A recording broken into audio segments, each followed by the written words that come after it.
Hai, Assalamualaikum warahmatullahi wabarakatuh. Berjumpa lagi di channel YouTube Diary Review Liavi. Kali ini aku mau membahas dan menjawab pertanyaan dari teman saya yang meminta saya untuk membuat konten tentang kuliah online. Katanya seperti ini.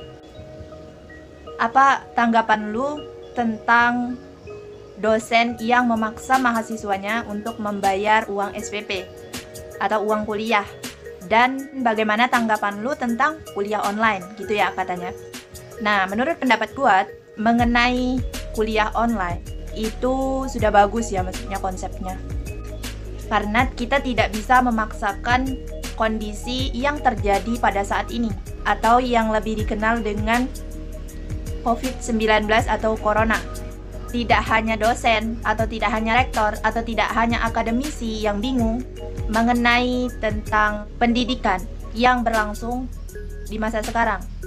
Bahkan guru dan wali murid pun juga bingung bagaimana pendidikan ini harus tetap terus berjalan walaupun dengan kondisi apapun, dalam keadaan apapun, dan dengan rintangan apapun. Karena kita tidak bisa berhenti. Apalagi mengenai pendidikan, kita tidak bisa berhenti belajar dan mengajarkan. Memang serba susah, serba salah, serba sulit.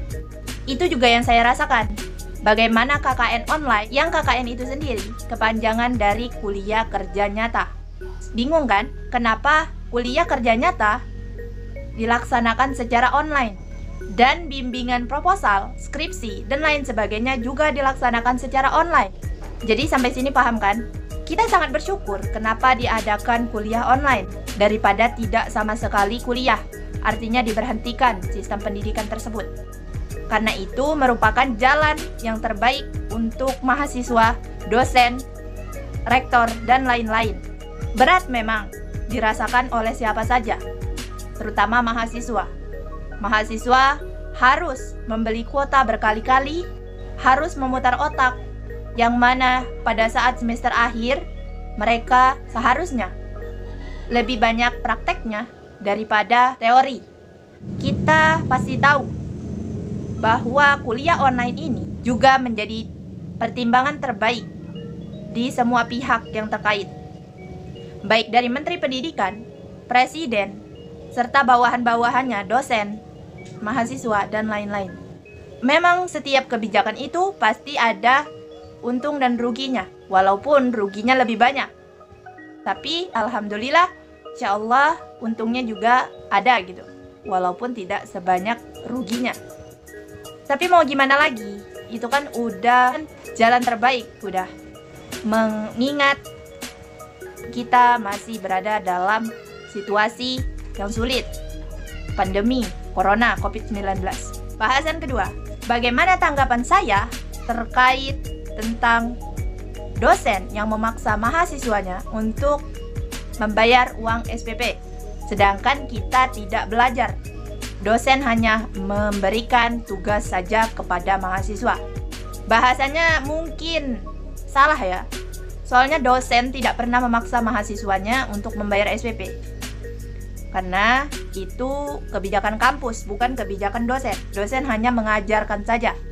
Terus, jika ada dosen yang hanya memberikan tugas-tugas dan tugas saja kepada mahasiswa tanpa memberikan penjelasan atau pembelajaran, atau setidaknya memutar otak bagaimana pembelajaran untuk mahasiswa tersebut harus terus tercapai, harus terus berjalan. Itu sangat disayangkan ya dosen seperti itu.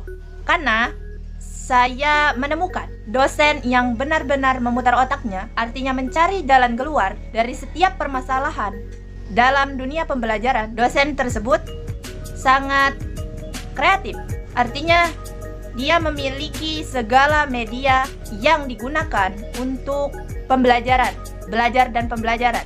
Dan dosen ini juga saya senangi karena dia paham.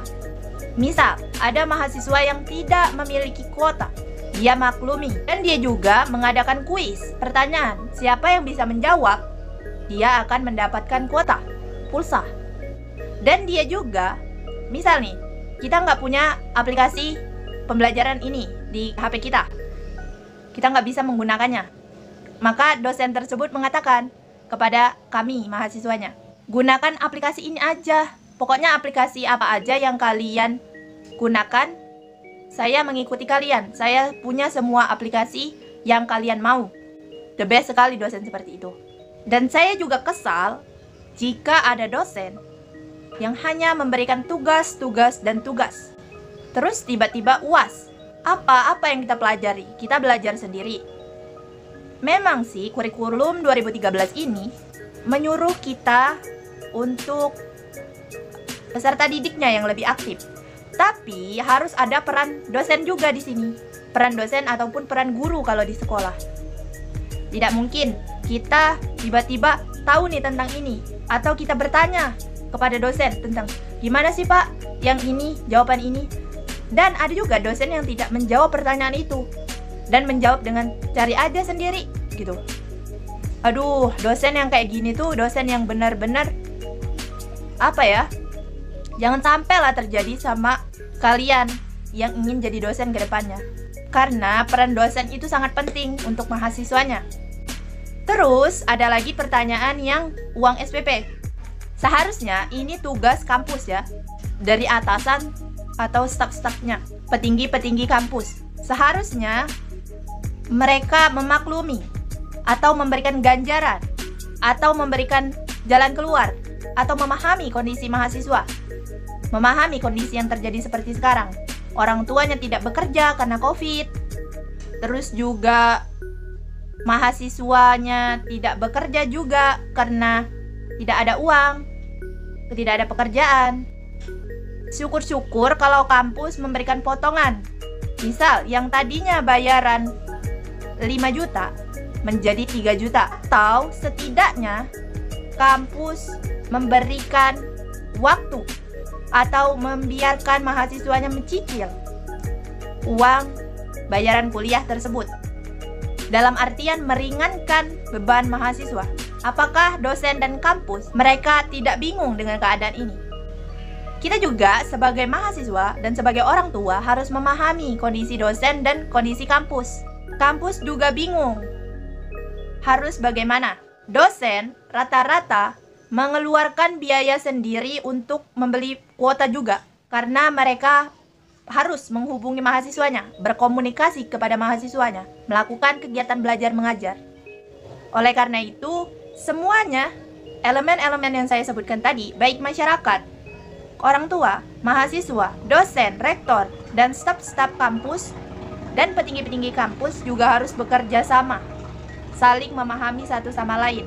Dan alhamdulillahnya di kampus saya, Universitas Muhammadiyah Jakarta, memberikan banyak potongan, memberikan keringanan terhadap pembayaran.